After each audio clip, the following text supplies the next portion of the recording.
Mesdames, Messieurs, bonsoir.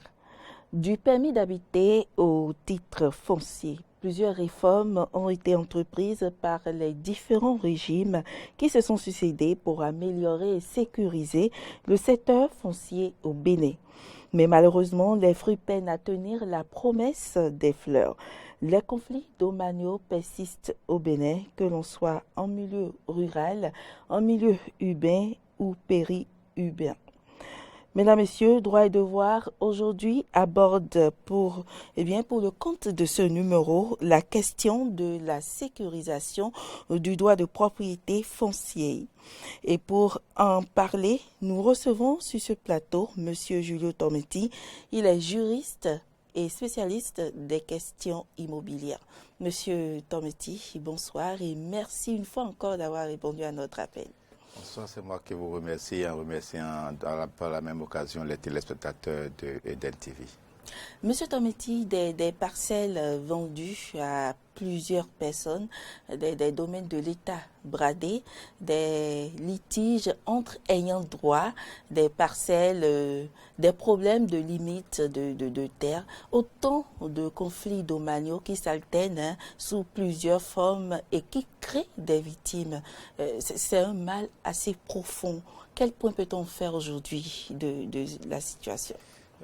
On ne peut pas faire le point, parce que c'est véritablement, comme vous l'avez dit, ce que nous révèle l'actualité de la matière foncière tous les jours. Et c'est ça qui a fait que le législateur en 2013 a cru devoir, parce que jusqu'en 2013, le Bénin fonctionnait sur le droit coutumier. Le droit coutumier qui n'offre pas suffisamment de garanties, aussi bien pour les détenteurs que pour les acquéreurs de parcelles. Aussi, l'État se trouve quelque peu amputé de ce qu'on peut appeler son territoire bien des biens publics, aussi bien privés de l'État que des collectivités territoriales. Et donc, c'est tout cela pour lequel le législateur a réfléchi, a cru devoir prendre une loi en 2013 pour réglementer davantage beaucoup plus les modes d'accession à la terre, que ce soit par succession, par donation, par acquisition ou bien par incorporation. Le législateur a tout réglementé. Le même législateur, en 2018, a cru donc devoir revenir encore sur un certain nombre de choses, parce que dans la recherche de la perfection, la mise en œuvre de la loi depuis 2013 a révélé quelques goulots d'étranglement. Donc le législateur en 2018 est revenu encore pour parfaire davantage cette loi-là. De sorte que, en respectant scrupuleusement les dispositions de cette loi, en s'informant suffisamment, je parle notamment des acquéreurs de parcelles, et en faisant généralement plus de bonne foi, d'accord, les usagers, aussi bien acquéreurs que vendeurs de parcelles, doivent pouvoir faire en sorte que les conflits domaniaux, soient plus ou moins jugulés, que les tribunaux, nous le voyons à chaque audience au niveau des chambres de droit de propriété foncière. Quand vous allez à ces audiences-là, il n'y a pas, aussi bien au parquet qu'au niveau de la chambre, il n'y a pas cette audience-là où vous ne voyez une foule de personnes. Et c'est des conflits interminables. Il y a des conflits aujourd'hui qui durent depuis plus de 10 ans, pour lesquels les tribunaux n'arrivent toujours pas à délibérer parce que manquant d'éléments d'information, ou bien quelques bulles par rapport aux affaires et tout. Donc, nous avons à agir aujourd'hui. De revenir au texte de loi, ce sont des conflits qui existent. On ne va pas passer sous silence ces problèmes-là que les citoyens rencontrent généralement et quotidiennement. Les conflits domaniaux. Oui. Quels sont ces conflits-là? Les conflits domaniaux, ils sont généralement de plusieurs natures. La première nature de conflit que nous connaissons généralement, c'est lorsque vous avez acquis votre terre, vous avez acheté votre terre, vous commencez les formalités et vous constatez que peut-être quelqu'un se pointe pour dire que cette terre n'a jamais appartenu à celui qui vous l'a vendue. Ou bien que cette terre à lui avait été vendue. Ou bien que celui qui a vendu peut-être s'est trompé et vous a vendu autre chose que ce qui ne lui appartient.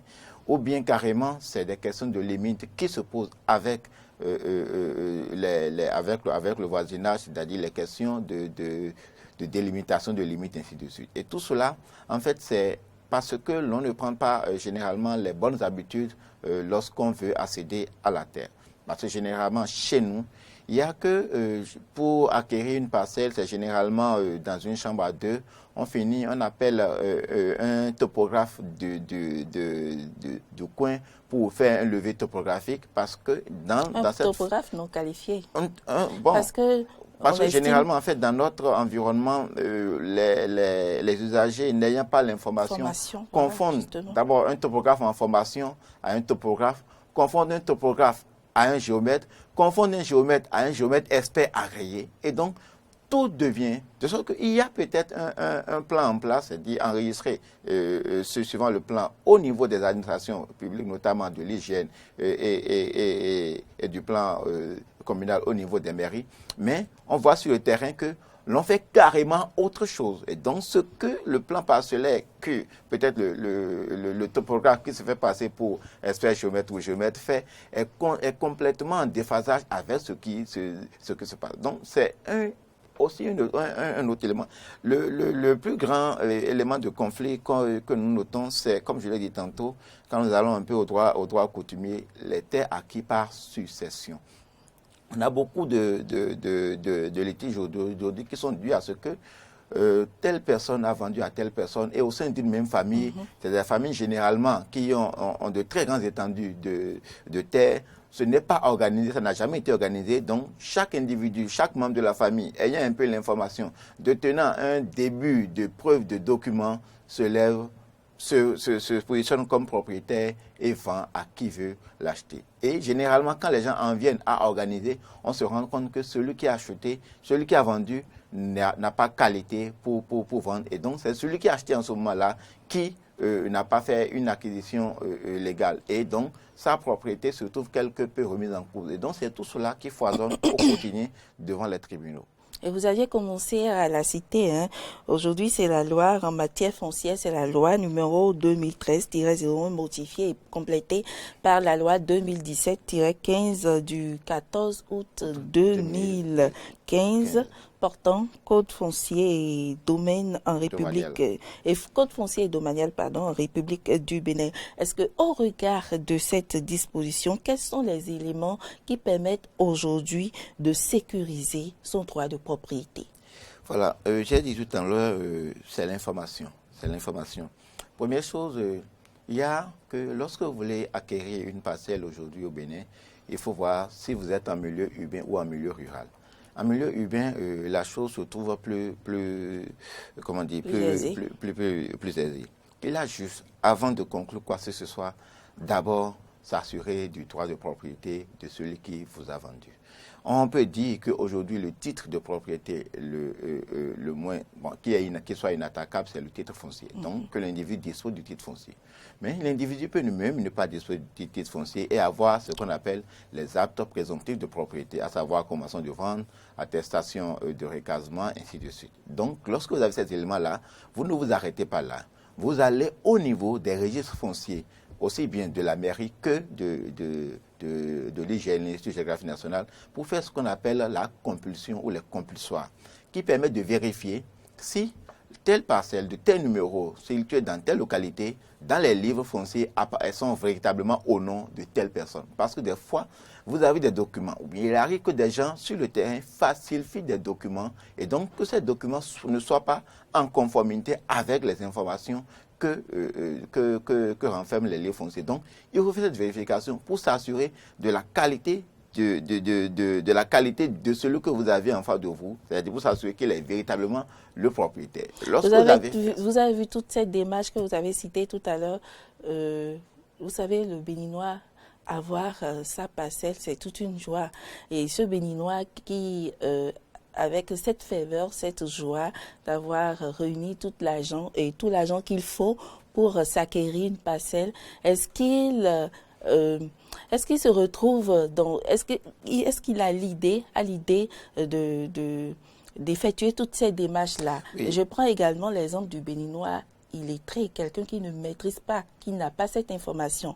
Est-ce qu'il revient aux citoyens d'aller vers l'information ou bien il revient aux autorités d'apporter l'information aux citoyens. Oui, justement, c'est pourquoi, vous savez, il ne revient pas aux autorités, c'est de la responsabilité personnelle de chaque contractant, de celui qui va à un contrat en matière de transaction foncière. L'État ne restera pas... Si déjà on doute, déjà on doute de la bonne foi de celui qui veut vendre la parcelle. Non, il n'y a pas... Est-ce que l'autre, voilà que l'autre n'a pas l'information? Il y a un problème qui se pose. Il n'y a pas à douter. C'est pourquoi, généralement, même au cours des transactions, on observe des gens, lorsque vous êtes dans la posture de faire cette démarche de vérification et autres, celui qui est en face du vendeur croit généralement que c'est parce que vous ne lui faites pas confiance. Et il n'est pas souvent d'accord avec vous. En fait, ce qui a lieu de remarquer, c'est que lorsque les gens veulent acquérir des parcelles, nous sommes toujours en milieu urbain, des fois, ils trouvent cela comme une opportunité. C'est-à-dire une parcelle peut-être lui trouve que ça va pas valoir peut-être 20 millions, lui dit 15 millions. Il trouve que c'est une opportunité. Et donc il faut rapidement donner l'argent. L'autre problème, c'est que lorsqu'on veut acquérir une parcelle et que ce n'est pas à prix comme temps, c'est-à-dire on ne paie pas échéancier. Lorsque vous avez décidé de ne payer pas échéancier, vous êtes difficile de requérir ces genres d'éléments d'information parce que le vendeur vous opposera le fait que vous n'avez pas fini de payer et que par rapport à ça, soit il ne peut pas vous remettre les originaux de cette type de propriété, soit vous ne pouvez pas telle chose. Bien, lorsque vous rencontrez vous-même peut-être des éléments d'anomalie lors de vos vérifications, il vous dira, quand vous aurez fini de payer, il va, s'atteler peut-être à corriger ce qui encore doit l'être. Mais là n'est pas le problème. Le problème se situe généralement au niveau lorsqu'on vient acquérir des parcelles en zone rurale. C'est plus compliqué. Plus compliqué en ce sens que, généralement, ces parcelles de terre sont sans identification. C'est-à-dire, vous acquérez une parcelle qui n'a pas d'identité, qui n'est pas connue. C'est-à-dire quoi? Vous savez, en milieu urbain ou bien les zones où les travaux de lotissement ont été déjà faits, une parcelle a un numéro de lot, a une lettre de parcelle, d'accord? A un numéro d'état des lieux. De sorte que la parcelle, on peut dire la parcelle, a véritablement une existence juridique. La parcelle est connue, identifiée. Mais lorsqu'un individu vous amène sur un espace de terre pour dire ici ça m'appartient, il n'y a pas de numéro, il n'y a pas quoi que ce soit. Il vous dit simplement oui, ici tout m'appartient, c'est mon papa qui me l'avait laissé et tout ça là. Aujourd'hui, avec l'organisation administrative qui a été mise sur place, il y a un moyen toujours de vérifier. Mais la première chose, la chose la plus fondamentale, surtout lorsqu'on est en milieu humain, c'est que la loi a prévu aujourd'hui que l'État, puisque regarde l'article 5 de la loi que vous venez de citer tout à l'heure, l'État est le propriétaire de tout. C'est-à-dire l'État, de ce qu'on dit, l'État a aujourd'hui ce qu'on appelle un droit de préemption sur les terres. Donc, le plus souvent en milieu rural, lorsque vous voulez vendre votre terre, il faut que d'abord vous demandez à l'État, par le biais de l'ANDF, l'Agence nationale du domaine de foncier, si l'État n'est pas intéressé par hasard. Vous écrivez à l'ANDF pour dire que vous, en tant que vendeur, vous voulez vendre votre parcelle et que vous sollicitez l'État pour exprimer... Mais moi, je vous arrête quand même. Ma préoccupation, elle demeure. Vous avez bien dit en milieu rural. Oui. Et lorsqu'on parle de milieu rural, on parle généralement des contrées, des villages et autres. Oui, bien sûr. Et les gens n'ont pas forcément l'information. Voilà, les gens n'ont pas l'information.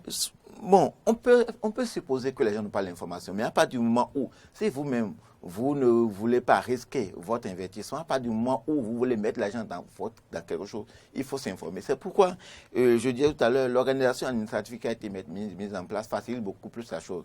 Il y a ce qu'on appelle aujourd'hui les sections villageoises de gestion foncière, qui est généralement a à sa tête le chef quartier, ses conseillers et d'autres personnalités de la localité. C'est au sein de chaque village. Et donc, en travaillant avec les arrondissements et les communes, ces sections villageoises de gestion foncière disposent du plan foncier rural. Et donc, ils sont capables de vous dire telle parcelle ou bien tel domaine suivant le plan appartient véritablement à tel. Et il n'y a pas de formalité administrative en matière de propriété foncière que vous pouvez faire dans un milieu rural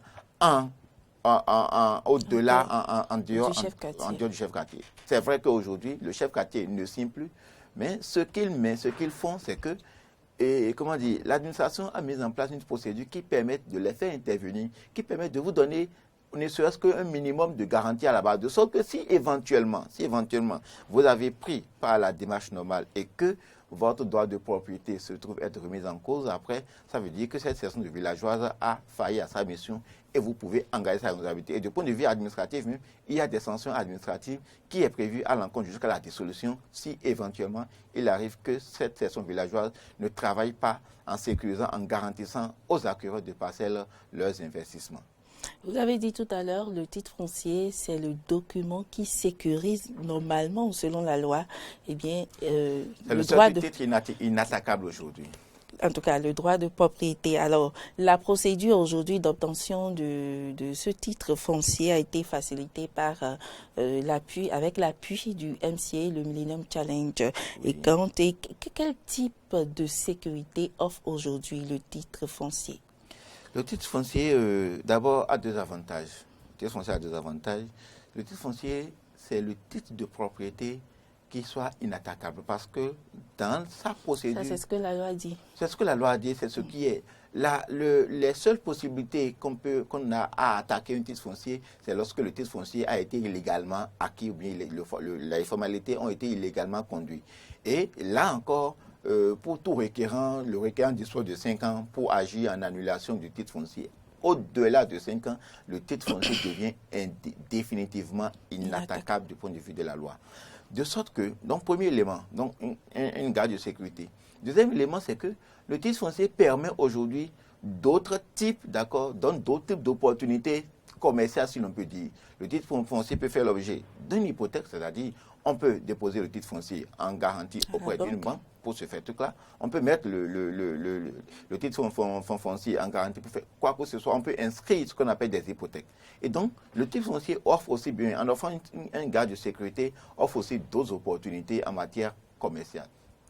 Pour acquérir le titre foncier, vous allez constater que le formalisme mis en place permet, en fait, dans le processus, de pouvoir éclaircir toutes les zones d'ombre possibles qu'il puisse avoir.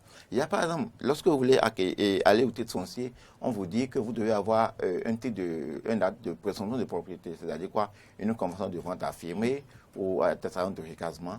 Mais il y a encore un autre formalisme.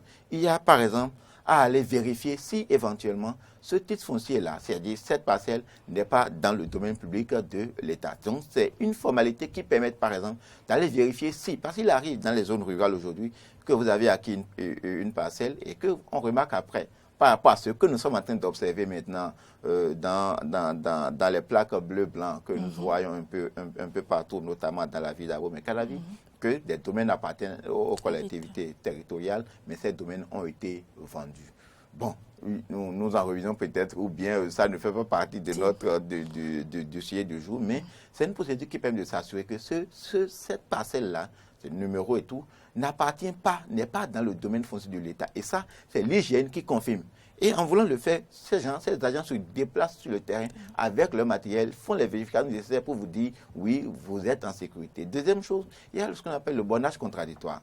Le bornage contradictoire qui fait que l'expert géomètre agréé désigné, les agents de la mairie, c'est-à-dire le service des affaires domaniales, ils descendent sur le terrain, ils font ce qu'on appelle un bornage contradictoire, que tous les maisons mitoyennes doivent signer. Vous avez dit tantôt, pour régler un tant soit peu les questions de mitoyenneté, c'est-à-dire de limite. C'est-à-dire on demande à chaque copropriété, est-ce que véritablement votre limite est ici? Est-ce que votre limite avec telle personne est véritablement ici? On fait tout ça. Si un de ceux-là manque, on ne pourra pas, le procès verbal ne pourra pas être validé. Donc tous ceux-là, tous les maisons mitoyennes doivent confirmer pour donner la garantie de ce que, oui, nous sommes tous d'accord que telle parcelle appartient à telle personne et il n'est pas allé dans les limites de notre propriété. Et donc, c'est tout un processus, d'accord, qui permet, lorsque c'est bien mis en œuvre, qui permet, lorsqu'on arrive finalement au titre foncier, s'il n'y a pas de jeu de couloir, que véritablement pour telle parcelle identifiée avec tel titre foncier, le problème ne se pose pas. C'est pourquoi, généralement, on dit, vous parlez d'information tout à l'heure, il est prévu que, normalement, aujourd'hui, si vous voulez aller dans une transaction foncière, il faut aller vers un spécialiste du métier. Et le spécialiste du métier agréé, reconnu par la loi aujourd'hui, ce sont les cabinets de notaires. Donc, c'est un notaire qui est le mieux habilité à vous accompagner dans une transaction foncière. Et, justement, cela va devenir très bientôt une obligation à partir de 2023. J'allais poser la question, est-ce que le titre foncier est obligatoire aujourd'hui? Le titre foncier est obligatoire, deviendra obligatoire à partir de 2023 parce que après le vote de la loi en 2013, le législateur a donné une transition de 3 mois, de 5 ans, d'accord, dont l'échéance est 2018. 2018, il y a encore une modification de la loi, donc le législateur, toujours pour permettre aux gens de se mettre au pas, a encore donné un délai de transition de 5 ans. Donc à partir de 2023, toutes les parcelles au Bénin doivent être nanties de titre foncier. Bien entendu, il peut y avoir des parcelles qui n'aient pas de titre foncier, mais seulement lorsque vous, vendeur, vous voulez vendre votre parcelle à partir de 2023, il faut que la parcelle soit nantie de titre foncier. C'est-à-dire que si vous voulez vendre vous-même, vous irez faire d'abord le titre foncier qui soit en votre nom avant de transférer. Parce qu'à partir de ce moment-là, les mairies ne seront plus dans les transactions foncières parce qu'aujourd'hui, pour acquérir une parcelle, c'est un associé privé déposé dans la mine d'un notaire ou bien soumis à l'affirmation. Donc, c'est aujourd'hui le maire et le notaire. À partir de 2023, ça deviendra exclusivement le notaire. Donc, vous ne pouvez pas. Le plan, c'est que ce n'est pas peut-être forcément obligatoire, mais c'est obligatoire dans la mesure où vous ne pouvez pas, d'accord, vendre, transférer votre propriété si il n'est pas nanti de titre foncier. Mais là où ça devient encore plus obligatoire, c'est peut-être lorsqu'il y a une nation en confirmation ou en revendication de droit, vous ne pouvez pas aller devant peut-être les tribunaux si vous n'avez pas un titre foncier. Donc, il faut forcément, aujourd'hui, à partir de maintenant, s'atteler à voir. C'est vrai que... Et justement, vous, en tant que spécialiste des questions immobilières, est-ce que vous êtes convaincu? Est-ce que vous êtes sûr que le titre foncier est vraiment le document qu'il faut pour éviter les problèmes domaniaux ou selon vous, quelle est la solution? Oui, la solution, c'est le titre foncier. Continue de dire, la solution a toujours été le titre foncier.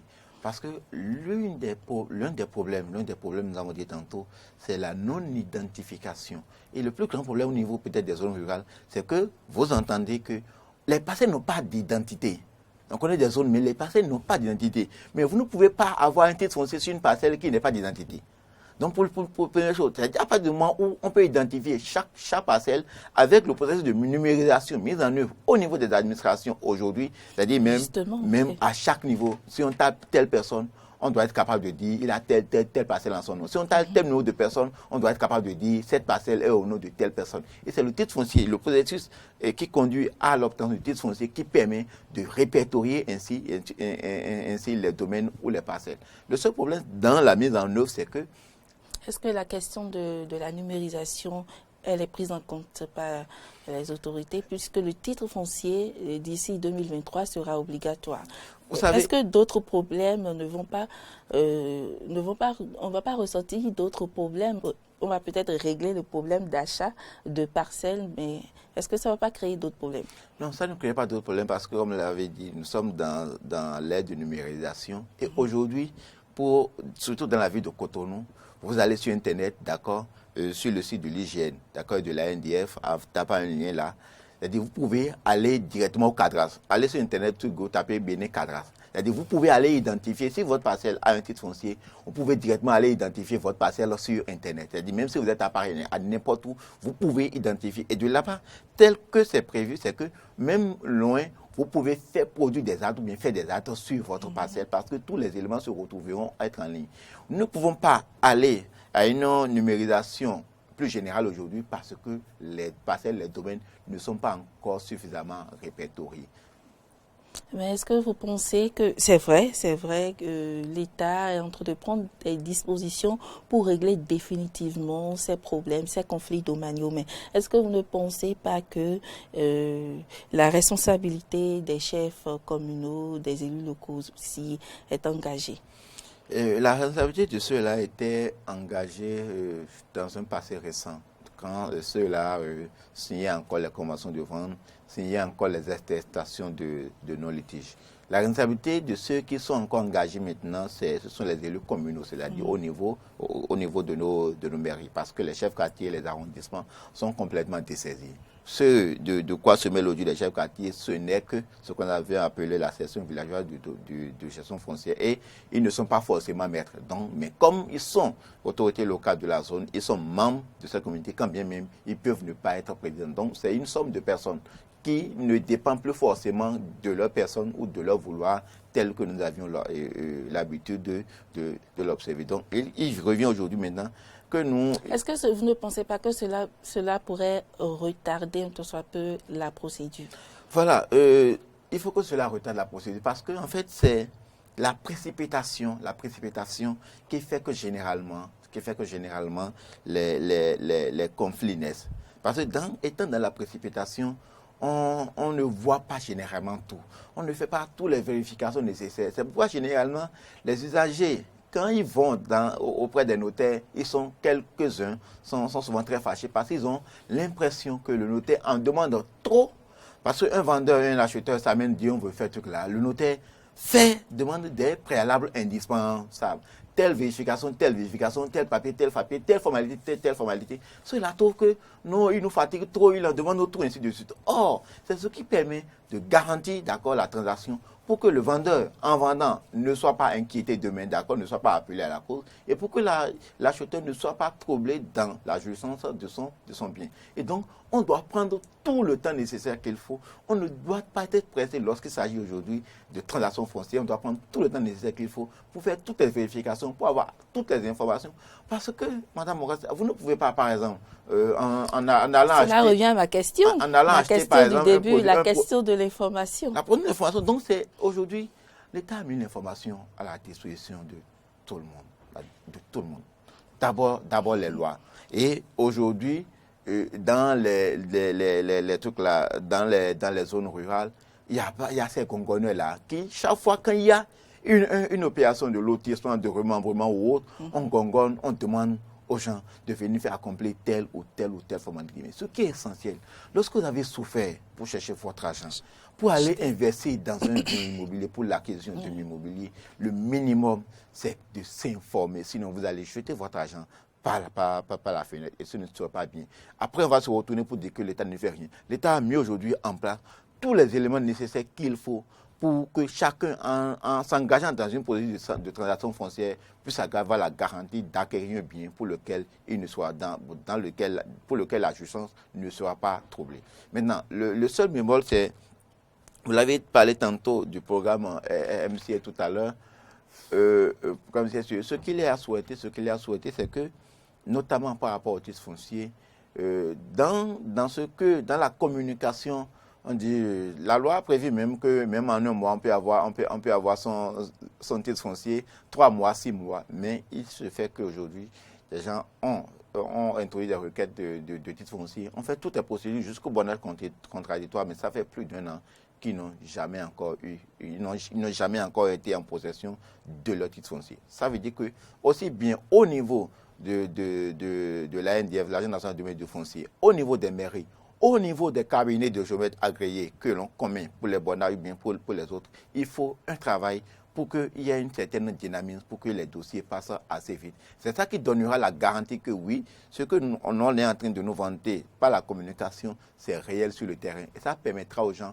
lorsqu'ils s'engagent, de s'assurer que dans un délai raisonnable, ils pourront avoir leur titre foncier. Encore que aujourd'hui, le coût pour avoir ce titre foncier est relativement moindre par rapport à ce que nous avions tout le temps observé. Une dernière chose à ajouter, c'est qu'aujourd'hui, lorsque vous êtes dans une transaction foncière, il y a à partir de 2020, et 2018 notamment, la taxe sur la transaction foncière. C'est un élément indispensable qu'il faut faire. C'est la première chose même. Donc, à côté de ce que vous avez votre argent pour acheter, il faut prévoir en même temps la taxe sur la transaction foncière, c'est 5% pour celui qui achète le bien et c'est 5% de la valeur, de la plus-value, c'est-à-dire du bénéfice du vendeur, c'est-à-dire celui qui est en train de vendre le bien. Donc, sans ça, il y a aussi que lorsque vous ne le faites pas, dans la procédure de titre foncier, on va vous l'imposer. Et c'est l'un des éléments peut-être qui, après, alourdit un peu, quelque peu les charges. Merci beaucoup, Monsieur Tometti. Mesdames, Messieurs, ce sera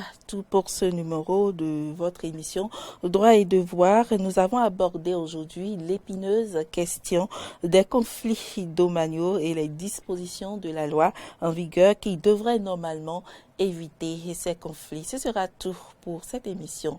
Merci de nous avoir suivis. À la prochaine.